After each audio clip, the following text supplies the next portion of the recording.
Are you serious? 2 podcasts in a week? Yep, I'm getting off my butt and getting these podcasts out to you. We are trying to be more timely. I know that it's hard to do. I believe that we get this done in a timely fashion, but we're trying to get these podcasts out to you a lot faster. All of that is my fault, that they don't come out to you immediately, and we're going to work on that. And so here we go, 2 in a week. So here we go. Viking Coffee, the best stuff out there. Check out Viking Coffee. Check out Old Man Strength, obviously my favorite. It's the brand from the show, but there are so many good coffees out there. Check out his subscription service. It is a really good deal. I'm on it, and I love it. Viking Coffee 10 at checkout will get you 10% off at vikingcoffeeco.com. Cerberus has everything you need. If you are a Highland Games athlete, I mean, is anyone technically a Highland Games athlete right now? We are all in the midst of the Chinese power sniffles, and we're not allowed to associate in outdoor areas unless you're burning down statues and government buildings and small businesses. So, but if you want to be a Highland Games athlete in the future, give Cerberus a holler, because they have everything you need to keep you safe and healthy and doing awesome stuff on the field. Same thing with powerlifting and strongman. Cerberus has all the gear you could possibly need for anything involving strength. Check them out at cerberus-strength.us. Use the code REFINEDSAVAGE10 at checkout. Warrior CBD. Not all CBD oil is created equal. Warrior is the best stuff I've ever used, and I love Nancy at Warrior CBD. Fantastic lady, and she walks the walk. She is a jiu-jitsu blue belt, I believe, which means she is at a higher level than me and can probably choke the shit out of me. I'm okay with that, though, because I'm a man of the 2000s. I'm actually more a man of the 1950s, but I'm okay with a woman being able to kick my butt. And she also has the best CBD oil on the planet. Everything you need for anxiety issues, for sleeping, for a crazy dog, for aches and pains, joint relief, all that stuff. WarriorCBDofficial.com. Use the code Warrior20 off at checkout. Serious Steel, the best company if you need anything for your gym, whether it's a commercial gym or a home gym. Serious Steel has everything you could possibly want. Give them a holler at SeriousSteel.com. Use the code SAVAGE at checkout for 10% off. Check out their bands. Amazing bands, the best bands in the business, in my opinion. Stay Classy Meats. Don't be fooled by meat shortages. Stay Classy Meats have all the meats you could possibly need, and you don't have to go to the fucking store and deal with people walking around with masks on and rubber gloves and hazmat suits and all this craziness. Just call Stay Classy Meats or shoot them an email or get on their website and get them to send you delicious boxes of meat from animals raised on small batch farms in Bozeman, Montana. They're eating grass and drinking from streams like animals are supposed to do. And you can tell by the way these animals taste. In the end, they're delicious. If you are hunting your own meat, you should be ordering your meat from Stay Classy. StayClassyMeats.com. Use the code SAVAGE at checkout. Finally today, the breath belt. If you have aches and pains in that lower back area, psoas issues, or if you just need a nice stable piece of lifting gear for throwing or swinging kettlebells or doing your lifting, the breath belt is the answer. Give them a holler, thebreathbelt.com. Use the code SAVAGE20 at checkout. All caps, SAVAGE20 at checkout, and you'll get 20% off your order. Today on the show, one of my favorite humans, Anthony Bland from the University of Ashland. For those people who don't understand Ashland is like a little tiny Division II school in the middle of nowhere that just produces the most phenomenal athletes in the world. They're just, people come there to train to make Olympic teams. Athletes come there and they get on these amazing track teams and basketball teams and football teams and volleyball teams and swimming teams, and they're just fantastic athletes.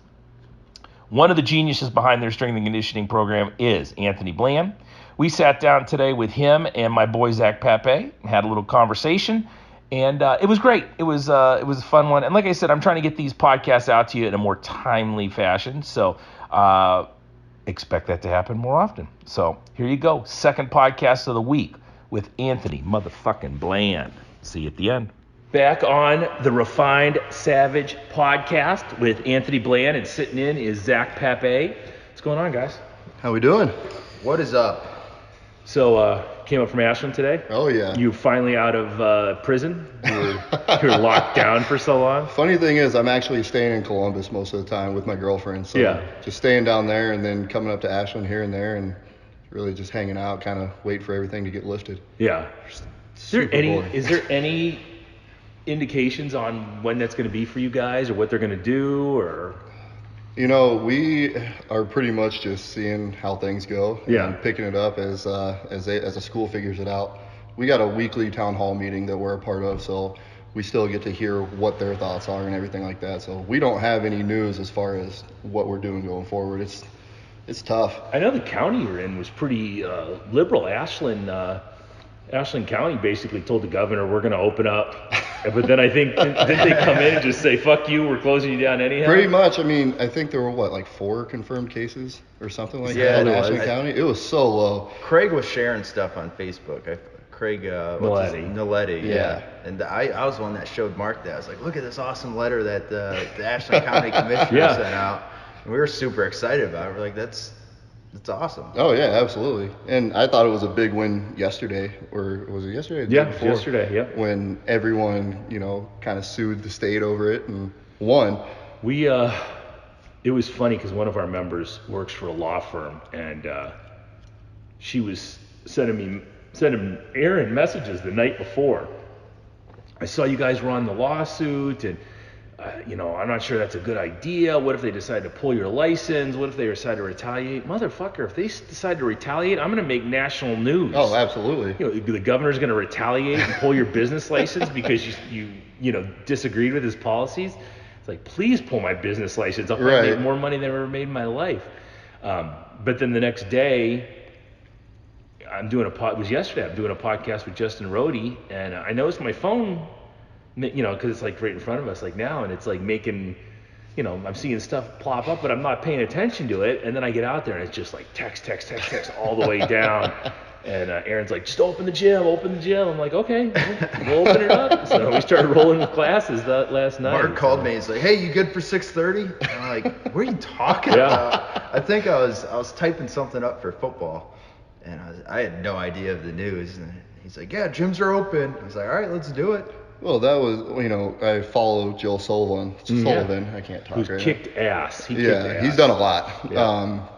And all the measures that his gym is taking to keep it safe and within the CDC guidelines, I think most places are on board with that. So it just doesn't make sense that you could go to Walmart and walk around and do all that, but you can't go to the gym. The standards are super easy. You notice when you come in, you've got hand sanitizer right there by the door. After every workout, they come over, they get their wipes and their sprays, and they clean off whatever they used. And we hit we're doing a deep cleaning more often than they recommended. I think they said like every couple days or something. We're doing it pretty much every day.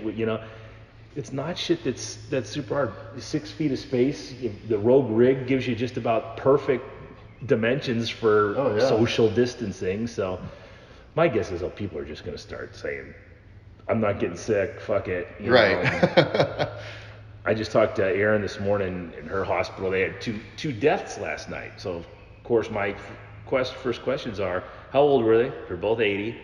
Did they have confounding factors? Yep, they both did, you know. So, yeah, it's Sydney sneezing over there. Yeah.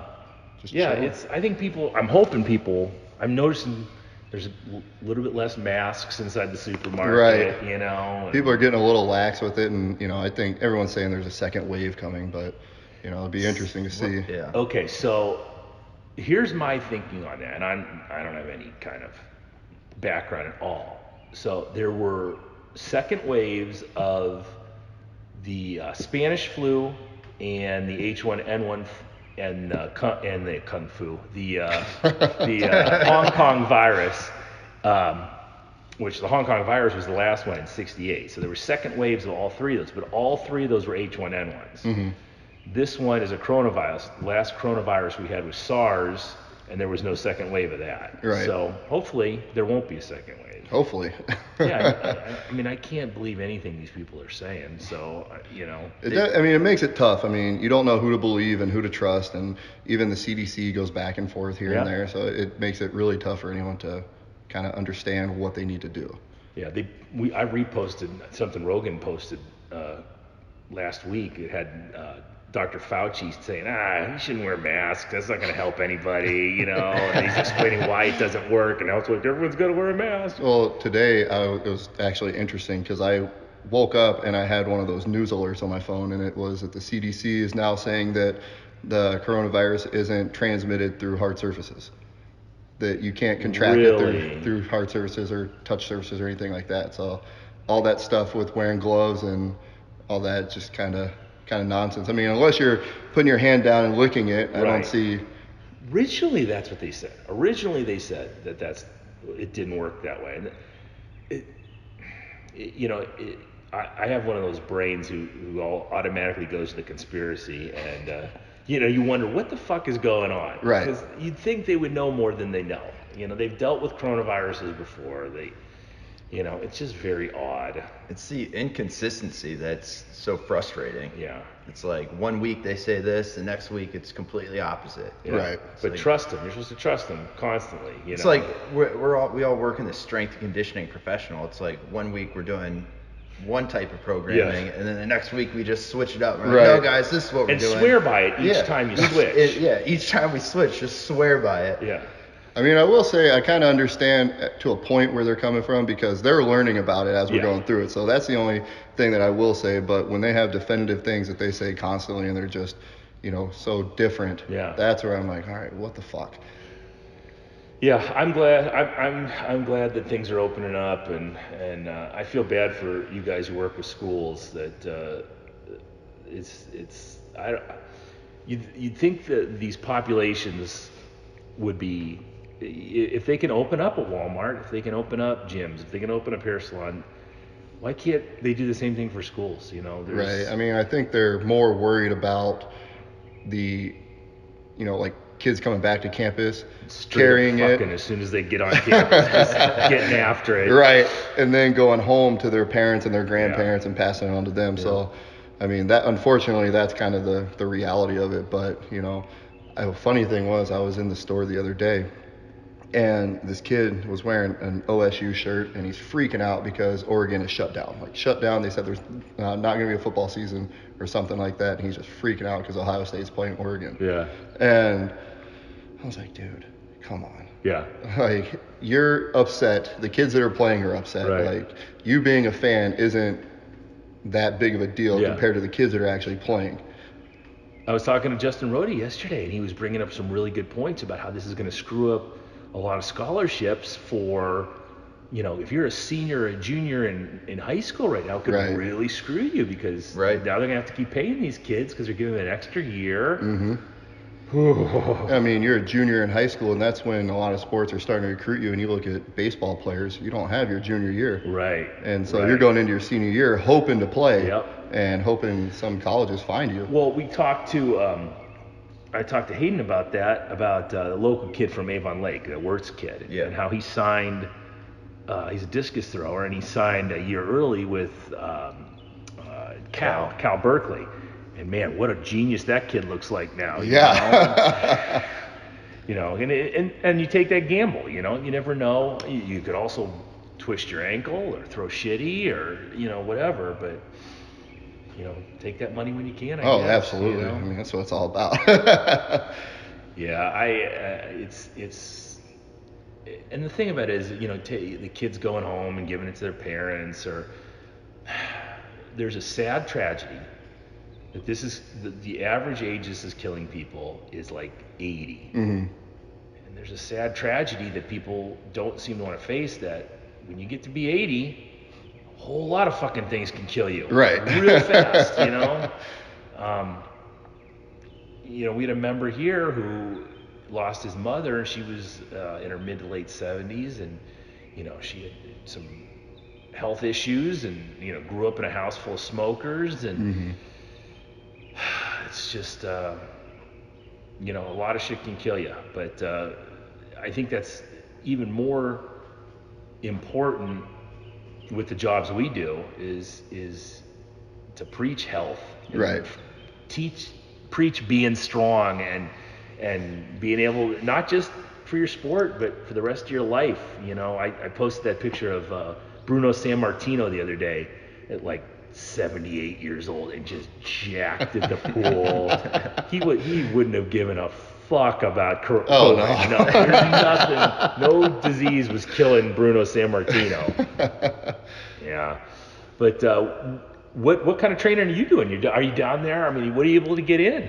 I mean, I still have my home gym and stuff, so I'm able to use that. And right now it's kind of just linear, I guess, kind of lighter, getting more reps in. I mean, right now I'm going through a deadlift block where I'm more concentrated on the deadlift than the squat. I tweaked my back using a camber bar, and I got pitched forward and kind of good morninged it up. It was the ugliest rep you've ever seen. Yeah. But I did that, and then so I went to deadlift because squatting just killed my back for a while.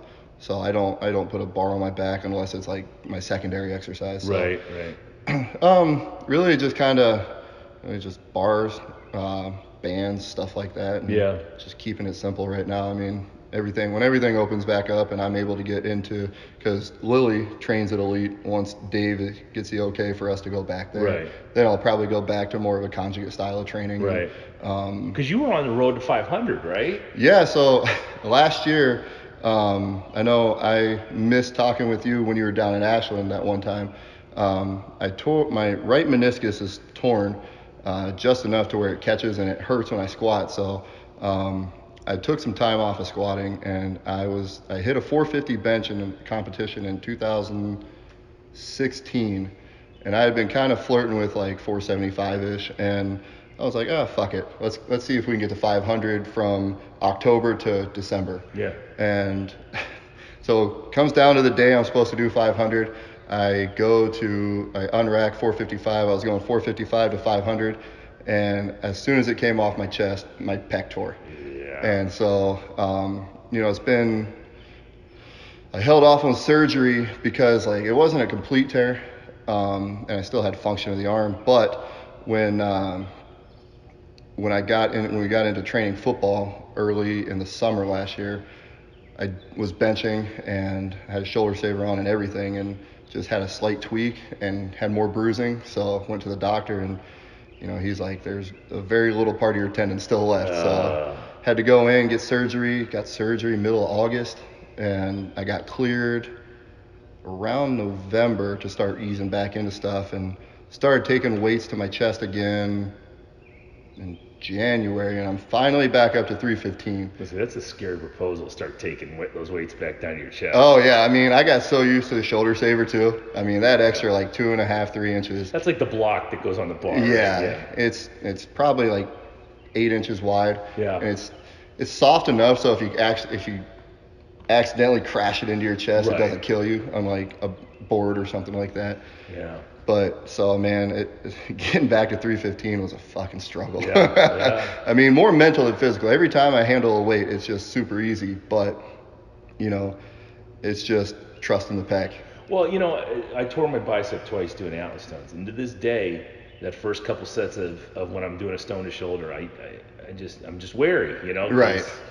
It wasn't a heavy stone that I did it on both times, so you just kind of. I will say the silver lining in tearing it is I'm more conscious of my technique on the bench than I was before. Yeah. I mean, squeezing my lats, keeping everything tight, it's much more pronounced now than it was, because sometimes I'd kind of get, you do a set of 3 and it's just like, all right, let's just pump this shit out. Yeah, right. And just turning it into singles and making good reps. When you start getting to the level that you're at, and you start using those weights that are, sometimes you can do pump out sets of 3 and 5 at 245, even if you're not doing stuff right. If you fuck up, it's not that big a deal. Fuck up with 405 doing that. Oh yeah. Something's gonna tear. So yeah, the stronger you get, the more opportunity for that to happen comes. Oh yeah. I mean, that was the thing, is like my squat, I was around a 700 squat in reps, and That's awesome. And one day, like, I just felt like a slight pull and a pop in my knee, and finished the rep, and I was like, fuck. My knee instantly swelled up, and I'm like, what the hell is that? And I started walking, and it was clicking. Yeah. I was like, uh-oh. So went to the doctor. He's like, it's torn, but if you can deal with the pain, just deal with the pain. Right. So just deal with the pain. And now that I'm lifting in gear, it's so much easier on my knee. Yeah. Like sitting back into the gear instead of going down. Right. It's great. Yeah. See, I'm the exact opposite now. I have to squat into my knees because my hips are all fucked up. I know that's that kind of the trade-off there. Yeah. One's gonna go one way or another. Yeah. We've changed our programming here around so often, but I was full bore conjugate when I was going, and yeah, you get really strong. Oh yeah. Shit starts to break. I mean, once I hit my goals, I'm done with that style of training. I'm just gonna train just to train. Yeah. And my lifetime goal is to stay around a 600 squat and probably a 400 bench. And if I can do those two, I'm set. How old are you? 32. Yeah, fuck, you got plenty of time. You haven't even hit your strength peak yet. No, not yet. And I'm just learning the gear too. I mean, 2 months ago I did the yoke bar to a box, first time in multiply briefs, and I did 700. Yeah, that's awesome. I mean, the crazy thing is, you've used safety squat bars and probably the yoke bar. Yep. When I got over 650, it felt like I was going to pass out every time I picked it. I was like, oh shit.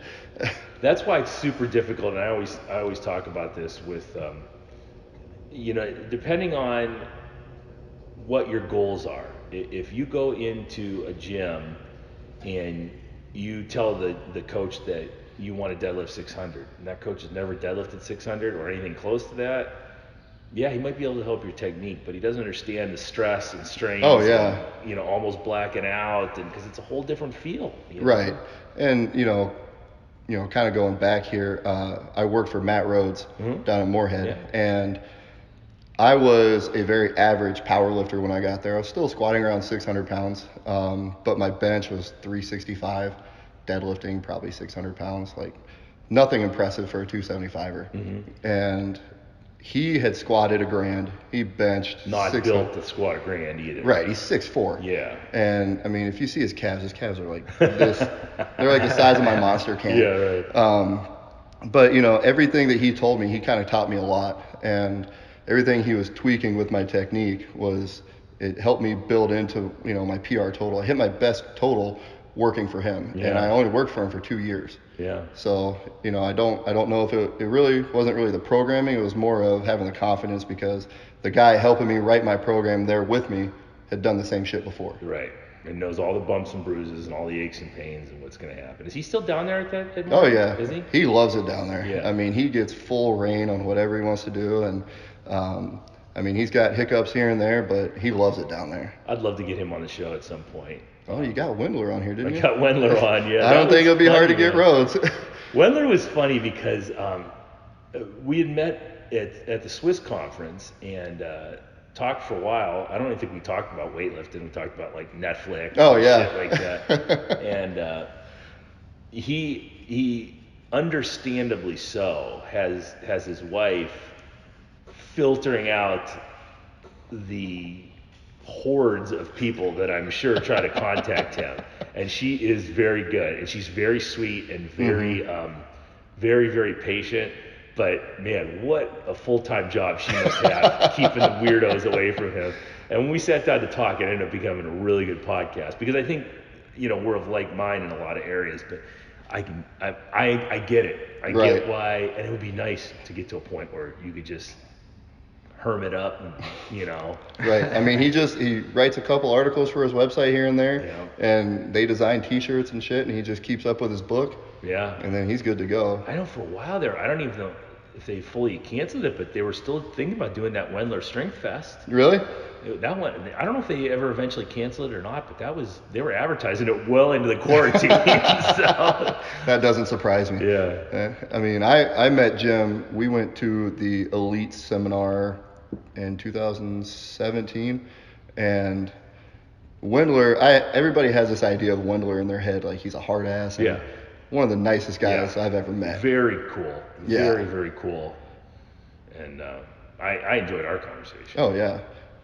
And I think when I talked to him, because we sat at his house for a while afterwards eating, all he wanted to talk about was these YouTube videos, these Netflix shows. Yeah. I was like, holy shit, man. He was apologizing to me. He's like, oh, you don't want to talk about politics. I'm like, yeah, because everyone's heard your fucking weightlifting stories. I want to hear, That's when he's the funniest. And I told him on the show, I said, the reason why I do these podcasts in person is because every one of your podcasts, all the ones that you've done in person were hysterical and really good. All the ones you did via Skype weren't. Because you have some kid who doesn't understand your jokes, and then there's that delay, so you make a joke, and it takes him like 3 seconds to laugh at it, and it just sounds horrible.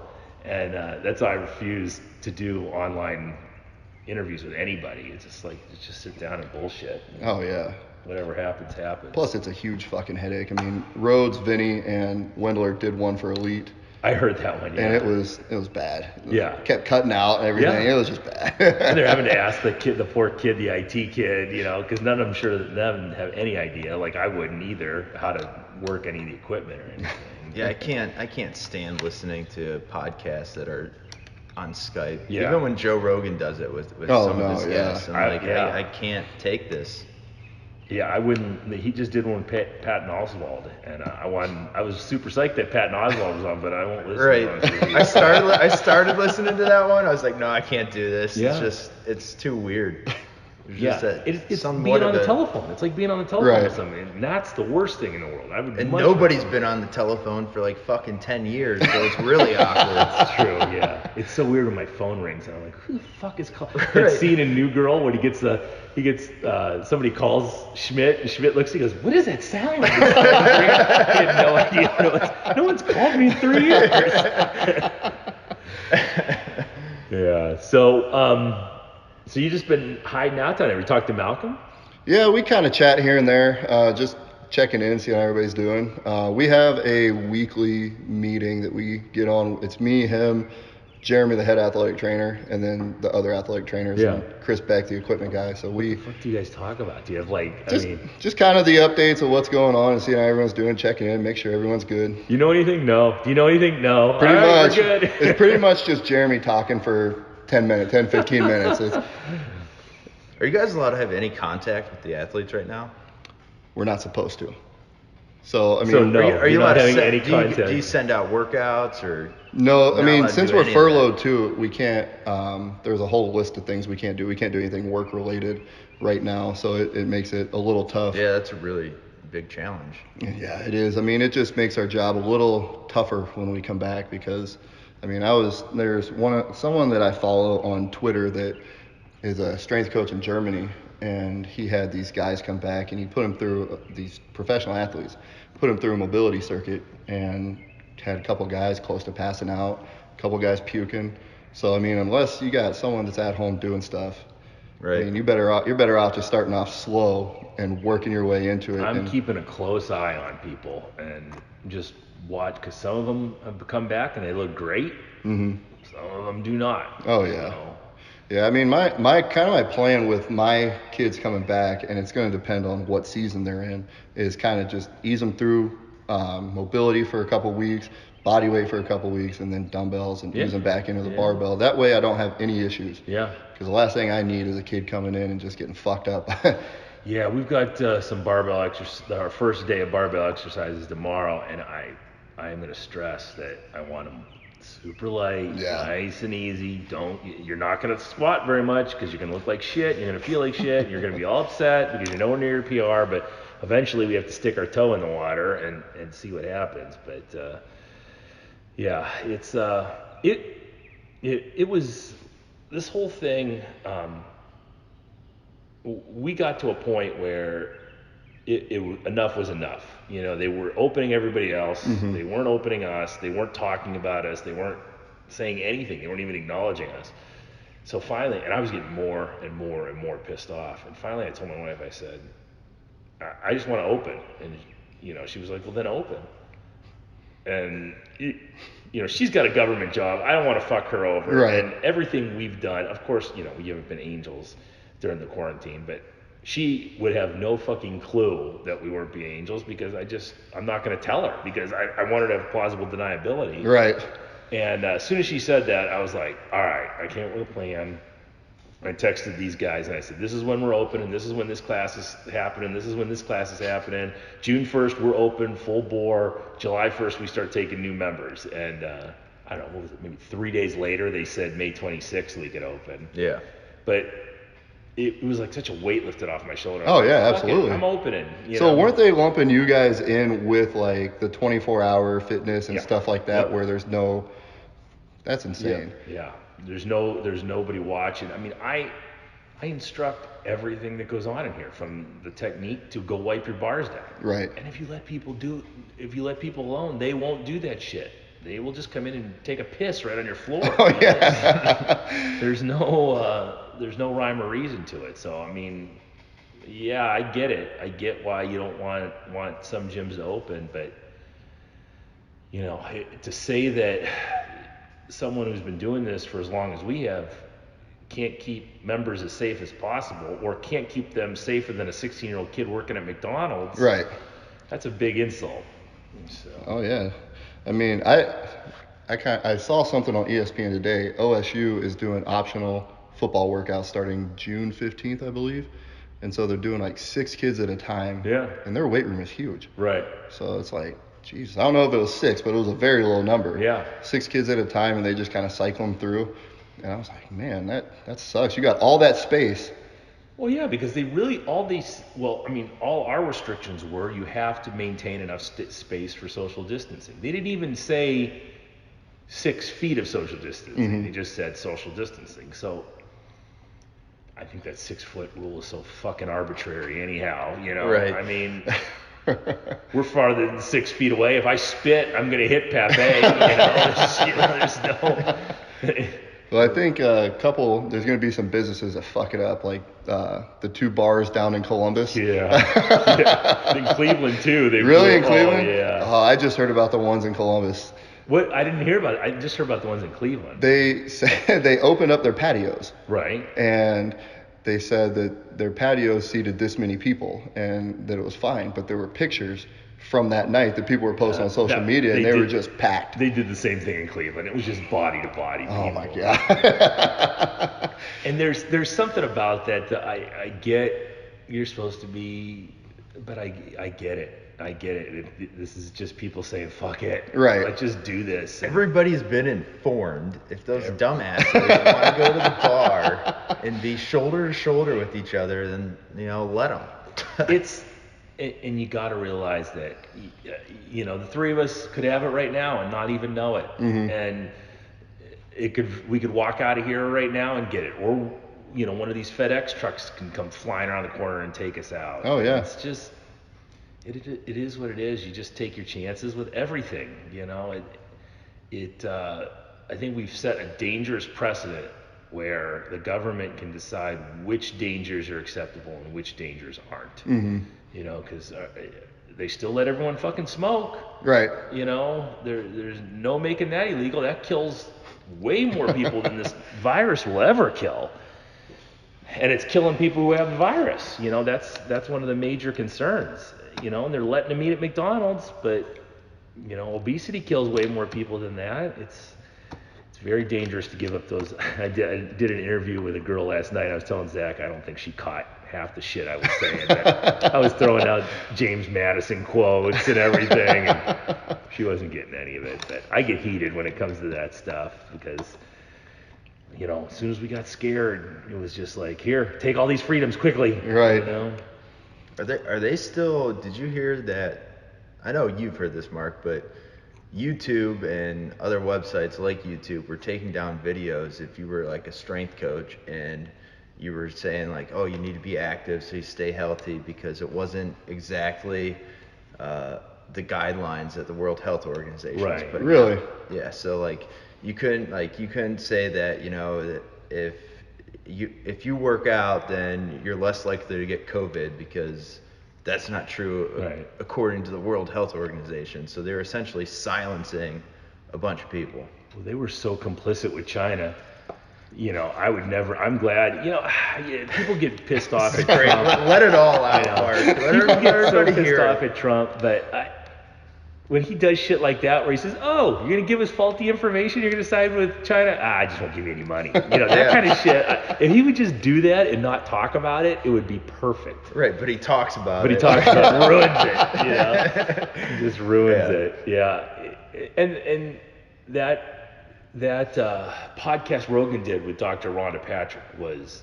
Did you see that one? No, I didn't see that. It's phenomenal, and she talks about how important vitamin D is, and how one of the major things that they're seeing with, I'm just looking for my dog, one of the major things they're seeing with people who are dying from this and showing major symptoms from it is that they're vitamin D deficient. Not only deficient, but like severely deficient. And she was talking about, and I'm such a fucking dork that I every black friend I had got like a text message from me. All all the members from here that are black, Kibwe got a message, because one of the things she talks about is African American people are getting hit really hard from this, and they couldn't figure out why. And her theory is that black folks developed that melatonin in their skin because they were from the equator, so they had to block out a lot of that sunlight. Well, you take a race of people who were supposed to live near the equator and then put them in New York City or Montreal or Sweden, and now they're protected even more from the sunlight and getting vitamin D into their system, so they're even more deficient than white people are, because we're used to trying to pull as much vitamin D out of the sun as possible. And that was her theory as to why black folks were getting hit harder. So I heard that, I was like, fuck. Got out there like my buddy Ty. I'm like, Ty, you got to take as much vitamin D as you can get out of your system. I can't let any of my black friends die. I don't have a whole bunch of them. She's like, you're such a dork. So, but it was a really interesting podcast, and she talked a lot about vitamin D and vitamin C and what was the other one that I went out and because I was already taking zinc, but zinc doesn't get into your cells unless you take it with this other product, and it's the same stuff that's in tonic water. So I, of course, got on Amazon, bought like 150 tablets of this shit, and Aaron's like, why don't you just drink tonic water? I'm like, I don't like fucking tonic water. I'm like, just take the pill, So yeah, it's been crazy, but hopefully we're getting to the end of this, and there won't be that second wave. Right. I hope so. I hope we can get back to some sort of normalcy. Yeah. I'm a little more optimistic about it, especially in the past couple of weeks with the gym opening up, because we were supposed to open May 12th. Trump wanted us May 1st, then we heard May 12th with service workers, and then no. And then we didn't hear anything, Right. And then it was finally, okay, you can open up May 26th. The governor's office came out and they said, I forget what terminology they used. Essentially, baseball and softball practices could start up again, which I haven't seen anybody playing baseball or softball, but I guess I guess that's the 26th. So now, at least on the high school side of sports, it's just making sure that they come up with standard guidelines that all high schools have to follow when you're doing athletics. Yeah. I get emails from companies like BSN all the time. They're all selling these new face, like what Hayden was wearing the other day, like the face money. Guard People things. Will make money off they're making money off of it, but that's the hot sell right now. My mask is literally a sleeve off of one of my t-shirts. Took a t-shirt, I didn't want anymore, cut the sleeves off, now it's a mask. Right. And I only wear that just so people don't think I'm a dick. It's 100% of the reason I wear it, Got it in my back pocket right now. And my hope is, just like you were talking about Ohio State in the middle of June, having 6 people at a time, if that's what we have to do to work with the athletes, then we'll make it work. But high schools right now are closed. All facilities are supposed to be closed, but people still go walk on the track, I mentioned to you yesterday. Hayden's funny because he's afraid he's going to get arrested anytime he goes anywhere. He is so, Dad, there's a cop here. I'm like, I don't give a fuck. Right. And so I just, the way that I foresee it is that somebody from the state high school athletic department has to be in the governor's office ear, and I hope they're talking about, hey, how do we get these kids being active again? Mm-hmm. Just from a pure fiscal side of this, look how much money high schools and colleges are going to lose if there's no football season. Oh yeah, I mean, Jesus. They said the SEC is going to lose like billions of dollars. Billions, absolutely. You figure how many people go to a high school football game on a Friday night, you know? Depends on the size. Yeah, a few thousand. Depends on the size of the school. Each of them paying, what, $6 a head? Yeah. That's a lot of fucking money, man. Yeah. No, it is. It is a lot of money that the schools bring in because of the football team. It's just, I read something. There's articles that come out all the time about what's going on with the state high school association, and the one that I read was they were gonna. It's essentially like NFL players, like, hey, you get to have 4 family members come to the game. I'm like, how does that even make sense? What are they going to do? Ask them at the door? Yeah. Are you Aunt Shirley? Okay, Aunt Shirley can come in. Come in, Aunt Shirley. Yeah. But that's what they got that because the first high school event that got canceled was the state wrestling tournament. And it was right around the arm. I remember it because I was in the weight room. I was talking to the wrestling coach. We had one wrestler make it to the state meet, and he was all ready to go. I think it was like the Thursday. There was discussion all week if it was actually going to happen, who was allowed to come. You know, the state wrestling tournament, especially in Ohio, is huge for the kids. It's like WWE wrestling, you know, like tons of people. Like wrestlers don't get that kind of attention when they're just in a dual meet, and then you go to the state meet and it's huge. Right. And so when a small school gets it, a lot of kids go, and they're like, well, we have this kid going who's like in the top 4, and we can't even have a bunch of people go down and watch him. Oh, that's a thing now too. Like anytime a kid goes, like when Hayden went to States for track, what do you have, like 10 kids show up just to watch him? Right. I never would have done that. Good. Have fun at States. Right. Just that I didn't make it. Yeah. And we barely snuck it under the radar for indoor states. Right. Barely. Yeah. That had to have been a week or maybe 2 weeks before the state wrestling. We were back from the Caribbean, and I was sick as a fucking dog. Probably was coronaed the fuck up. Had no idea. Just sitting in the stands coughing on people. And I was laughing at these people. I remember this one couple came in with like N95 masks. Going, look at these dumb fuckers. 2 months later, everybody's masked up to go to the grocery store. I to be honest with you, I couldn't even remember the coronavirus being an issue when we went to the indoor states. Well, I'm on a cruise ship, and I'm getting, you don't really watch TV on a cruise ship because you're out doing shit. But every morning I would be in the weight room, and they would have the TV on, and they're like, deadly coronavirus heading this way. And I'm like, what?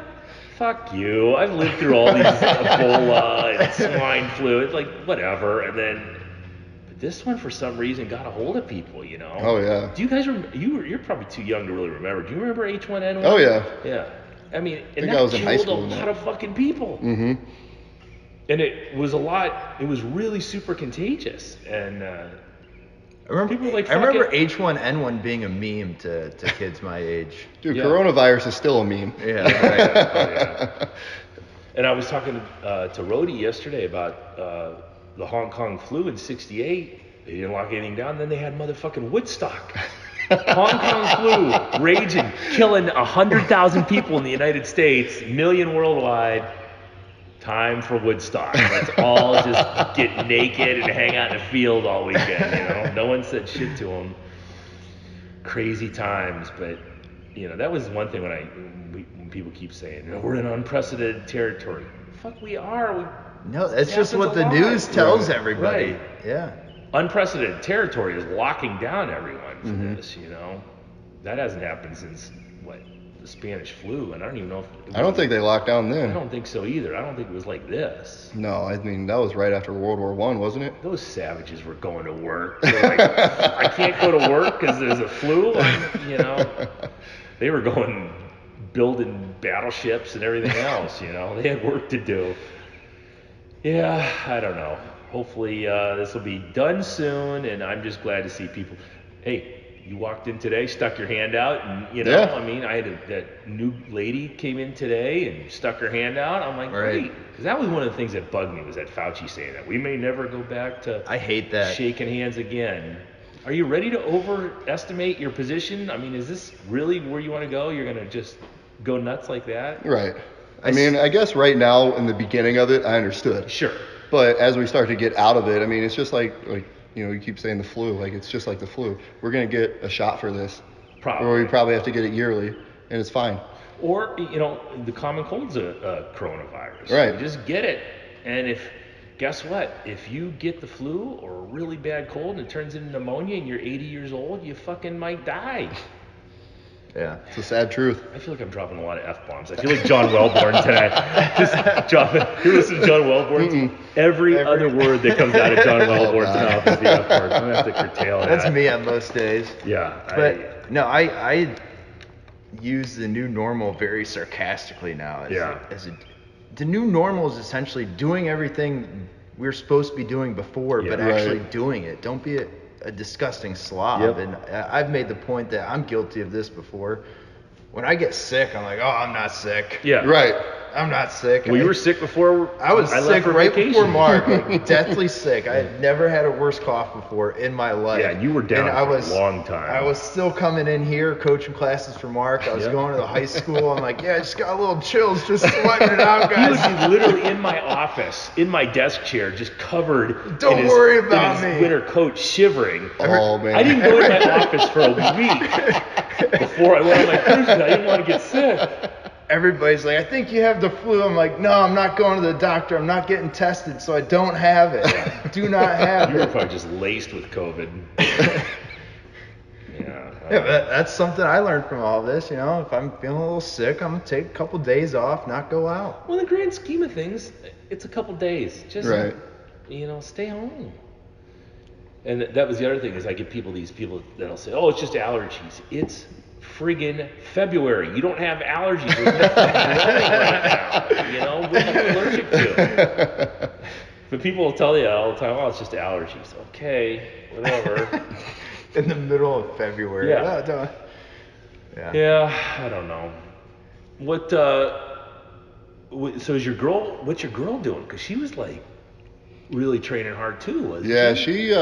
She has Lily? Lily. Yeah. She has a friend's like small gym that she goes to and kind of goes in by herself and does her thing. Yeah. So she's on like, her program's interesting right now because when she did the WPO, she took some time and did like no barbell stuff for a while. It was a very short period, but she's on like this very linear program right now, and it's completely different than what she normally did, and it's more up tempo. I mean, she gets in, and I mean, you know how conjugate workouts go. They can be 3 or 4 hours long. Yeah, especially if you're in gear. Right. And she will go into the gym and she'll be done 40 minutes. Yeah. And it's just completely different than what she's used to. Right. And so I think the timing was good for that, because she doesn't have to have spotters or anything like that. And people help her get into suits. Right. So she doesn't have to deal with all that right now. So that's good. Yeah. I mean, she came off a pretty good meet, and I have a feeling she's doing the women's pro-am in December, I think. That should be good to go still. Oh yeah, I would imagine, and I think she's gonna kick ass at that. Who does her programming? Todd Brock. He was a West Side guy. Okay. That's friends with Dave, and he trains at Elite too. So he does her programming, and there's some new exercises I've never seen before, and I'm like, what the fuck are you doing? And then I do it. I'm like, oh yeah, gotcha. Yeah. They're innovative, those guys, for sure, man. I learned a lot, following that stuff, and there's still a lot of conjugate stuff in our programming. It's just For the populations we deal with, it's just not necessary. Even for me, it's just not necessary anymore. Unless you have a specific goal in mind to do, throw the shot put a certain number of feet or squat a certain amount of pounds. It's there's just easier ways than spending 3 hours in the gym. Right, yeah. And that's kind of the reason, like, I've seen a lot of strength coaches in college that use the conjugate ideologies, and I don't use them because, like, the workouts could take longer than an hour. Yeah. And most of the kids that I get aren't fortunate enough to have someone like Pape, where they have someone teaching them how to train. And I don't want to take a kid that has never lifted before, put him through a conjugate program, and have them sore as shit for 3 or 4 months. Well, we've got local high school I offered to come in here, and it looks like they're going to take us up on the offer for the month of June. And I told my son, because he's on the team, I said, I've seen these kids. If they think they're coming in here and putting heavy weight on their backs, Mark has no idea what he's in for, though. He's not worked with a high school athlete in a long time. I think these kids don't have. It's going to be like Camp Buds here. I mean, it's going to be like a lot of burpees and flutter kicks and push-ups and sit-ups and pull-ups and. The majority of what I spent a whole year on at the Firelands weight room was it was essentially I made like a process of how I lesson plan for the weight room. Yeah. Like I have that education background. I'm like, okay, I need to explain this, and this, and then we do this, and then we go and put this stuff away next, and then we do this. So like every day has an exact plan of what and I learn all the time new coaching cues or things that I have to review. Because what was it, right? And then track season just started, track team, there was this one girl that's never squatted before, so I brought all the kids around, showing them how to squat, how to put the bar in the back, and I didn't talk through, which I didn't think I needed to, on how to put the bar back in the rack. Oh yeah. Yeah. Okay. So then this little girl tries to push this 45-pound bar over her head, and she's like almost dropping. I'm like, okay. That's the way. They always do that. Note to self: now when you're talking about the squat, you need to talk all the way back into the rack. Let me just tell you that doesn't stop at high school. Yeah. I mean, I see it all the time. So when I do something big, like I never have a freshman come in and do an Olympic lift right away. It's always a variant. And I explain everything from setting up for it, putting the clips on, to getting under the bar, setting up on the bench or whatever it is, and explaining the whole thing to them. And then if they need me, let me know, and I can watch and make sure they're doing everything all right. So it doesn't stop there. Right. Yeah, I've seen that with not just kids, grown women and grown guys will pick the bar up, walk forward. You just walked back. What is some of the other that I've seen? Like people get in the rack the wrong way. So instead of facing the bar, they're like facing out to it. And I'm like, what are you doing? Yeah. So now when you're exhausted, you can back into the rack. I always tell people I'd rather just lean forward and feel safe than try to step backwards and set it down in the rack. Right. Or you get guys that'll do a strict press like literally 6 inches from the rig. So if they miss, it's just like coming in hot, throwing their bar into the rack. I've had to yell at Ian about 1 million times for that. I'm like, I dude, hate that. Step back a few feet. You're gonna lose a finger trying to throw that back into the rack. Yeah, but those kids that are coming in, I told Hayden, I took Wendler's cue. I said they're going to have to be able to do a goblet squat with that 50-pound dumbbell 50 times before I let them do a front squat. And Hayden's like, I don't even know if I could do that. Him and Ben did it. I'm like, they felt better then. It sounds horrible, but right. We did that at Moorhead. It was a challenge we laid down to all the teams that we did. We didn't incorporate it to make them get them under the bar. We just did it as a challenge here and there. And the girls, I think, did like a 65, and the guys did 100. And I think every single athlete that did it finished it. Yeah. Because you can set it, you just can't put it on the ground. It can't be resting. You can hold on to it and rest, but you still get the reps in. And there used to be a test for the Ohio State Patrol that you had to hold a spare tire aloft for like some amount of time. So it was like a minute. You had to hold a spare tire and not let it touch the ground. And it used to be a super struggle for a lot of these people. And I guess one girl came in And they timed her. She took that fucking spare tire and put it on top of her boots and just sat there like this. And the guy was like, "You win." They didn't do that test anymore. Didn't touch the ground, just sat on her boots. But all these meatheads trying to hold the tire up, you know. Oh, man. Yeah, that's the kind of stuff, you know. I look at kids and I don't care how much they squat or bench. They just need to get harder. And they're just not hard. And I honestly think that if you just fielded a team full of hard kids who could move their body weight, you'd probably do better than a lot of these teams that are slinging weight around. Oh, yeah. I mean, there were, what was that, 5 or 6 years ago, there was a big D1 school that a kid did a 600-pound two-board press. Yeah. And he just dropped it down onto the board, and his that. spotter grabbed it and pulled it up, and everybody celebrated. I was like, Right. if you ever watch like hype videos of dudes squatting, you can never see their depth. Right. It's just the chest up. Yep. And it never shows their legs at all. Yeah. I mean, it's impressive the weight that they're slinging, but, you know, they're sacrificing so much. Well, that's what I had to do.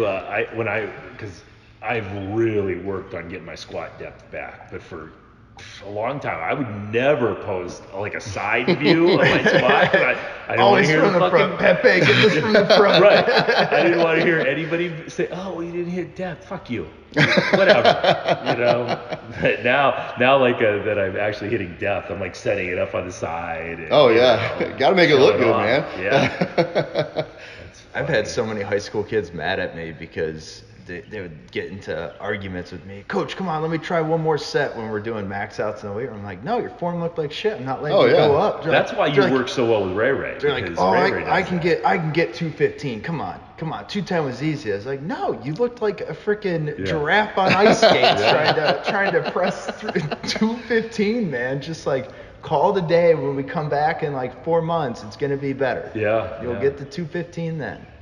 What groups were you working with before? Were you working with all the sports, or? So Malcolm and I pretty much split it 50-50. So I had swim and dive, baseball, softball. It's been so long since I've seen them. I'm starting to forget. Esports, the golfs. Right. So I mean, we both have a pretty hectic schedule, and then I help out with football. Right. So it's tough because, like, you know, we have the 2 weight rooms, and sometimes football's in there, and I know he's slaying by himself with 40, 50 guys, and I have to have a team over in the other weight room, and it gets a little tough sometimes, but we make it work. And man, I'll tell you, the dynamic, one of the things that I learned was the dynamic from team to team is completely different. Yeah. So like I go from swim and dive to softball, that's a simple transition, but if I go from football to softball, it's completely different. Yeah. You got. I'd normally go in my office and sit for a couple minutes and like, all right, regroup. Yeah. Yeah. I learned that this year too, because this is the first year that I was working with all the teams at Firelands, and like each team has a different personality. Oh yeah. That you have to coach a little bit differently. So like the football team would come in and be like super loud, like yelling and that sort of stuff, and then the girls basketball team rolls in. They're all just like happy to be there working out. They're like, "Coach, are we doing abs today?" Like, okay. Yeah, it's going to be interesting when we get kids in here, because I don't know what I'm looking at, and I'm not excited about the prospect of. I am super spoiled because my kid loves to lift weights. I'm not guessing we're going to get a lot of that. Just looking from the kids that walk around town. And, they all want to bench and do curls. And that was the way we did it in high school. I mean, my coach in high school was all about squatting. Like he loved to squat, and I think that's where I enjoyed squatting. But like we had all those curl bros. So we had Monday, Tuesday, Thursday, Friday a planned lift, and then Monday, Tuesday, Thursday, Wednesday, Thursday planned lift. Friday was a free lift. It's not a bad idea. It's not. And very seldom did you see many people doing leg stuff on the Fridays. Because we give Hayden basically does his own programming. I gave him 10 exercises. I say pick 2 to do every day, and they're all hinge, squat, carry, press. But then he always is hitting. He's hit biceps every day. It's just been open. Hits them every day. There's been more bicep work done in this gym since we've opened. It's been crazy, but yeah, we're gonna. It's gonna be like buds in here. That's gonna be awesome.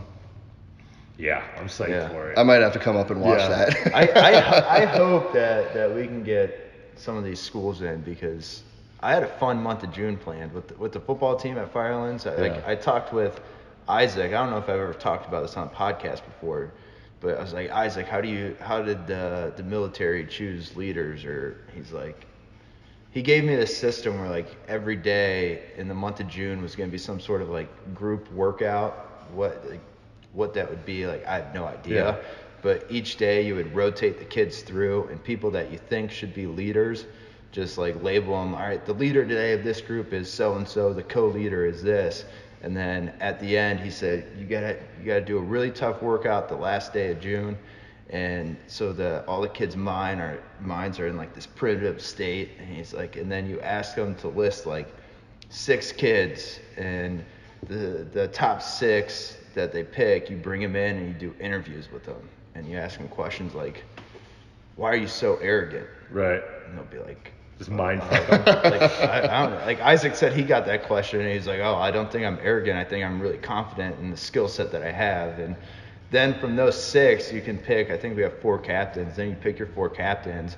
And most schools, they just have the kids vote for their captains. Right. So, vote for your captains. Well, now you have this whole process where the kids essentially voted for their captains. They don't really know that they're voting for captains, and then the coaches have the final decisions, which they normally do anyway. So like, you can make anybody a captain if you're a coach. You're like, oh, this kid didn't get votes, if you really wanted to, you know. But essentially, it's like, oh, these are our 4, and I was really excited to do that. Like I had, I think 10 workouts planned. I think we had 14. I was like writing number 11, and then everything got canceled. I'm like, oh fuck. Yeah, it should be interesting. We'll see how it goes, and hopefully we'll get everybody back in school working out here soon. But get you back to work. Oh man, I'll tell you, being unemployed, as great as it seems, getting that extra kickback money, it's so boring. I would rather go back to work than sit at home and get this free money. But I don't think that it's a mindset that people have. A lot of people don't have that mindset, which is scary. I would for like 2 weeks, I was irrationally angry every day. Right. I just woke up and pissed off. I was irrationally angry reason. Until I decided to open the gym back up. Yeah. Yeah, I mean, I've been filling my time with, odds and ends, playing video games, picked up the hockey stick again, and just doing shit like that. Yeah. And I just like, man, there's something missing. Yeah. It's so strange because, I mean, the last time I remember feeling like that is when I was done throwing shot put in college. And there was like that 2-month period where I didn't know what the fuck I was going to do. And I was always angry, and I had no idea why I was angry. It's like, oh, you don't have the sports there, like what you love to do. Right, you don't have the structure. Yeah.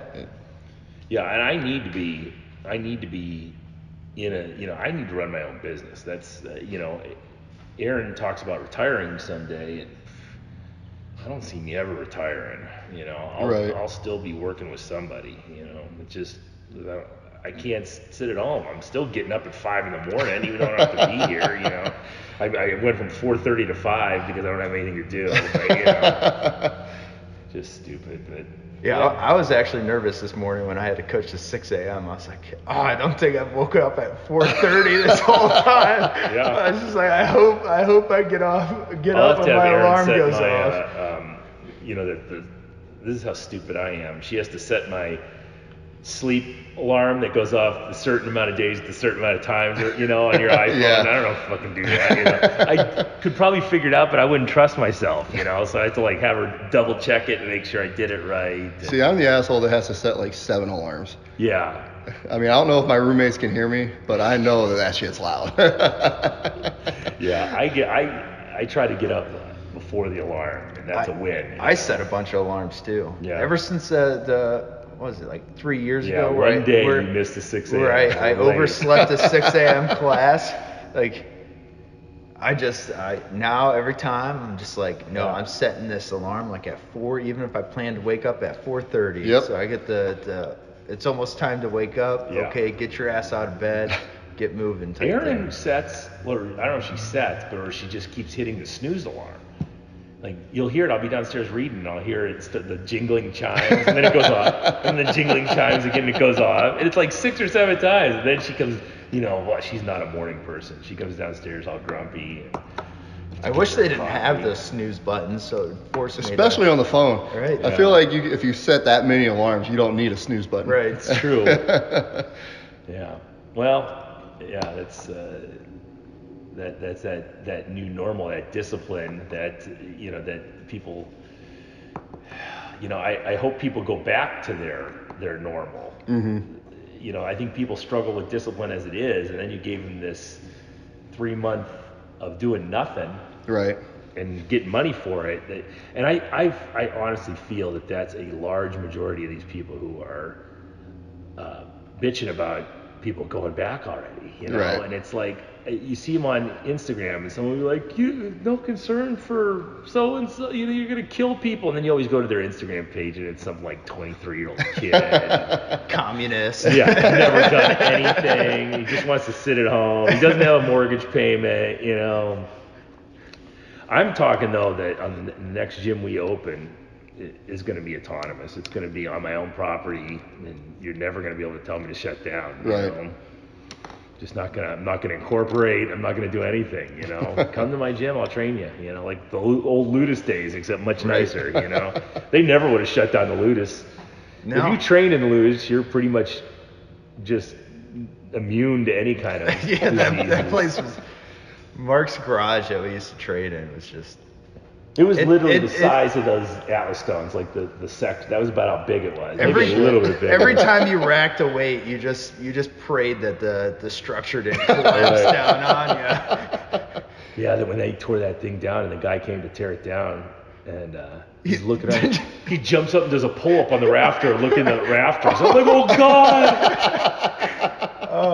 The guy had installed a garage door, and he cut the main beam. And then he installed the garage door, and then he put just a piece of metal in between the two beams, holding it together. So it was like one of these thin, pieces of metal like that are on the garage door tracks, Mm-hmm.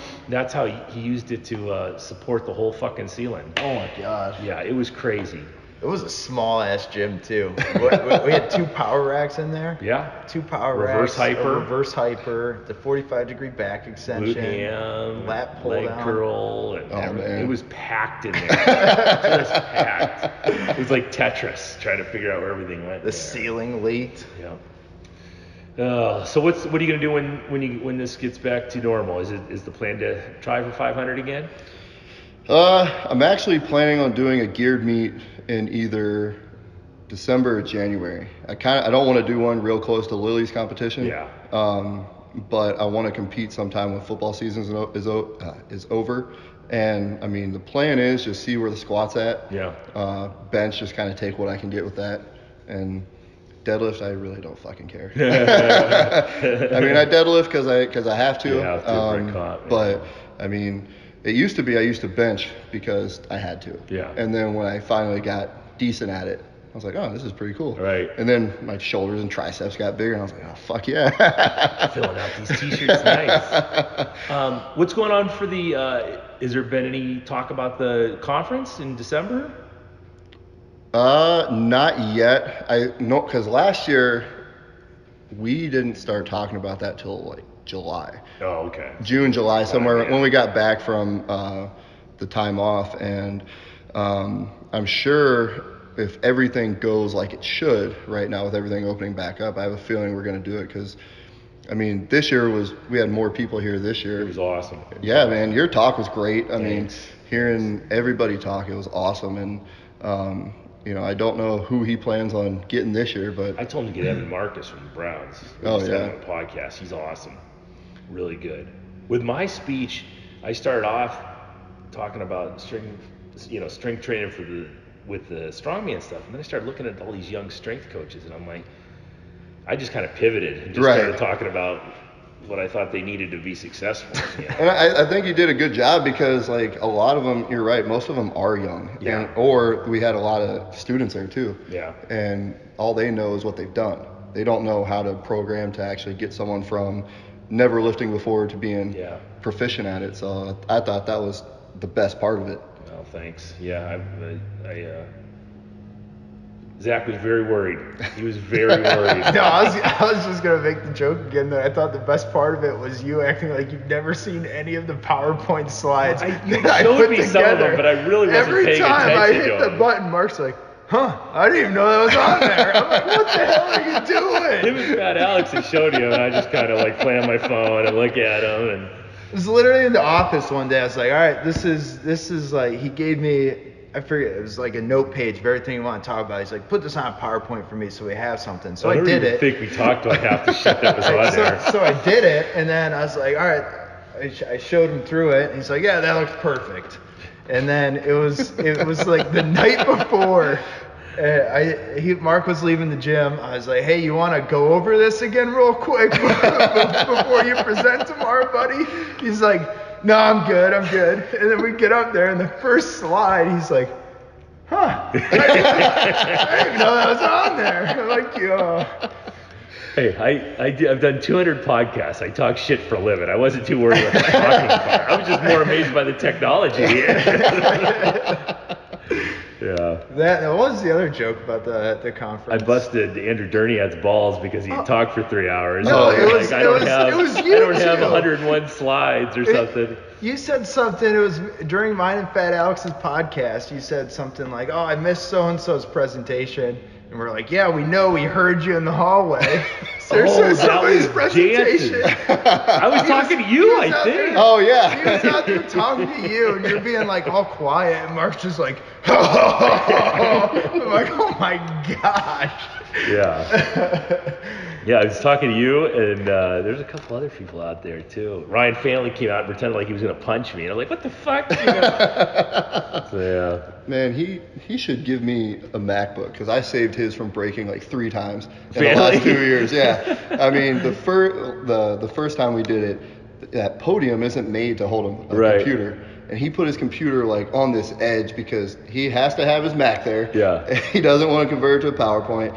And so I sat right next to the podium, and you saw the corner he was in. And that thing fell, I think, 2 or 3 times the first time, and then it fell 1 time this year. Yeah. I was like, man, that guy owes me. Yeah, he should get you on. He's got family money. He can get you a MacBook, you know. He's putting out some good stuff right now. He's very entertaining and he's very knowledgeable, which is a dangerous combination because that's basically fucking K-Star. You know, Right. I mean, why Fanley isn't quite as popular as K-Star, I'll never know, but probably because he never hooked up with CrossFit. But he is super knowledgeable and just, I could listen to that guy talk for hours. Oh, absolutely. I mean, he came up to campus one time and we got to chat with him, and it turned into like an hour and a half of just chat. And it's just amazing. I mean, there's stuff that he knows that I have no idea about. And I'm like, wow, I got a master's degree in this shit. And you're talking about shit that I have no idea about. Yeah, that's when you get into the weeds like that, those guys, you know, just talking to Adrienne in Rocky River. Adrienne, you know, she gets so far into the weeds with you know, injury prevention and healing up injuries, and it's just like, just fucking heal me. You know? And I tell her that all the time. I don't know what the hell you're talking about. I hurt my elbow, fix my elbow. That's all I want. That's all I care about. But those people have a passion for it, you know, and that's why they're so good at it. But yeah, I'm looking forward to that. I'll be there again this year. Hopefully I won't have had a promotion ceremony for jiu-jitsu I had to get out of there. I wasn't gonna miss getting my stupid stripe on my belt. So I was lobbying that Mark should bring his sensei to the conference. Oh yeah. And during after his presentation, that's where he has his belt ceremony. Absolutely, that would have been awesome. Like Dwight from The Office. Every time someone says sensei, I think of Dwight from The Office. That one episode. I am a senpai. It is equally as respected as a sensei. How's that going? I mean, before all this shut down. It was going really good. So I was hoping to get my 4th stripe in April because Felipe Costa was coming to town, and he's like the head of Chutubu, which is it's kind of like the CrossFit, you know, where Chutubu Braza. So he comes all over the world and does promotion ceremonies and clinics. So I was hoping to get my 4th stripe then, and then my blue belt in like summer, or the very least in December again, and that's all fucking gone to hell. Stuck at 3 stripes, and so. Are you gonna do any competitions? No, fuck no. I have no You desire. should do it. I think you should. You should do one. I know me, and if I sign up for a competition, I will be, first of all, I'll be roided up to the tits. I will be training 4 times a day, and I will go out there and I'll either win or I'll hurt myself. And nope, not put myself through that. I don't want to. I'll end up looking like Brock Lesnar or something. Except without that weird ass tattoo. Right, that's the worst tattoo in the history of man. It looks like a big dick on his chest. Absolutely. It's so bad. Someone gave him some bad advice with that. Let's have you just draw a giant dick on your chest. Yeah. So anything else? Wrap this up. We got classes coming in here soon. No shit. Yeah, maybe a cup of coffee and get this day underway. Oh yeah, I'm gonna go home and train. I like it. Well, thanks for coming up. I appreciate it. You and Malcolm both have an open invitation anytime you want to come in. I appreciate it. All right, brother. Good talking to you. You too. Zach, always good talking to you. See ya. This has been the Refined Savage. See ya.